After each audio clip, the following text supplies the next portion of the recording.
Food security is an increasingly important issue in urban areas as a result of the threat of urban sprawl, urban densification, climate change, and unhealthy lifestyles. The closest commercial agricultural areas that provide food to Perth are more than 40 kilometres from the city centre.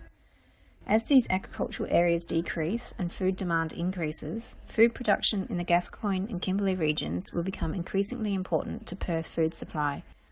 Food products from the Gascoyne and Kimberley regions must be transported long distances, are often less nutritious due to longer plough-to-plate timeframes, are more expensive, and are vulnerable to climatic events such as droughts or cyclones, which can wipe out production for a season or more.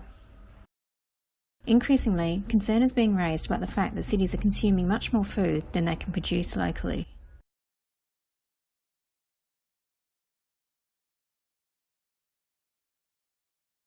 Historically, the food we consume in Perth was grown close to where it was eaten. The highly perishable nature of many foods and lack of adequate transport and storage facilities made it a necessity for areas of food production to be located within the city.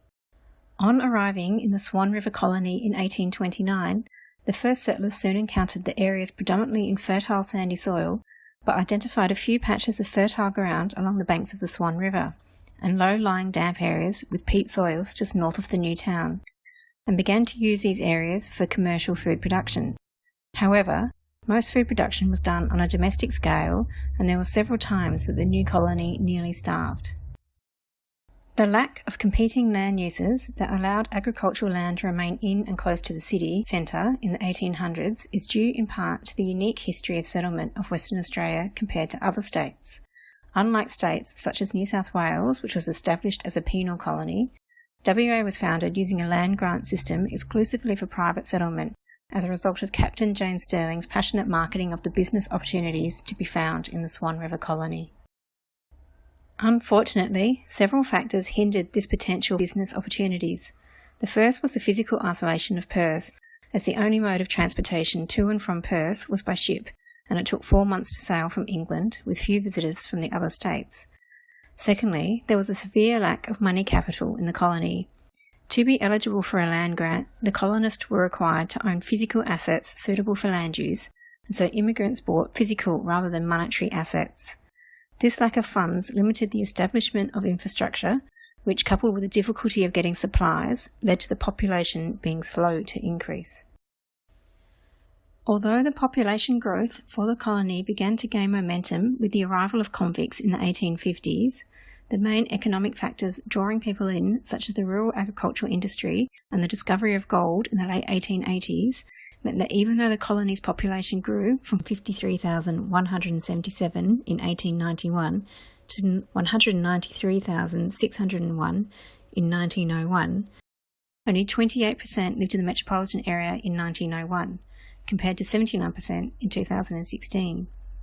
As population increased, commercial food growing became a more profitable business, and the total land area used for orchards, vineyards and market gardens rose from 1,900 hectare in 1896 to 4,600 hectare in 1903.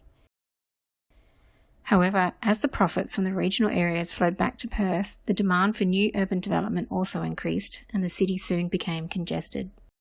Following the short gold rush boom, Chinese immigrants came to dominate the market garden sector in Perth, with Chinese market gardens in many areas such as South Perth, Northbridge, North Perth, Bayswater, Osborne Park and Jandakot. By the 1920s, irrigation methods and artificial fertilisers allowed food to be grown on more marginal land, and so the Chinese market gardeners were pushed out of the inner city area, and an influx of southern Europeans established market gardens in outlying areas such as Spearwood and Wanneroo. As transport systems improved and technological innovations such as refrigerated storage, improvements in irrigation and fertiliser efficiency occurred, there was no longer a need for commercial agricultural areas to exist in close proximity to urban areas. As personal incomes rose and food could be bought more easily and cheaply at supermarkets, the importance of the backyard as a place of food production also reduced, and so both commercial and personal food production within the city diminished. By 1999, only 9,322 hectare was used for the commercial cultivation of fruit and vegetables. As the need to grow food close to its market has dwindled, the demand for urban land has increased. The footprint of Perth has doubled since 1970, and between 1986 and 2006, the number of houses in Perth increased by 40.5%. As the city expanded, food production was pushed to the northern and southern peri-urban fringes, with further expansion limited by infertile soils, water supply, state forest, and urban expansion.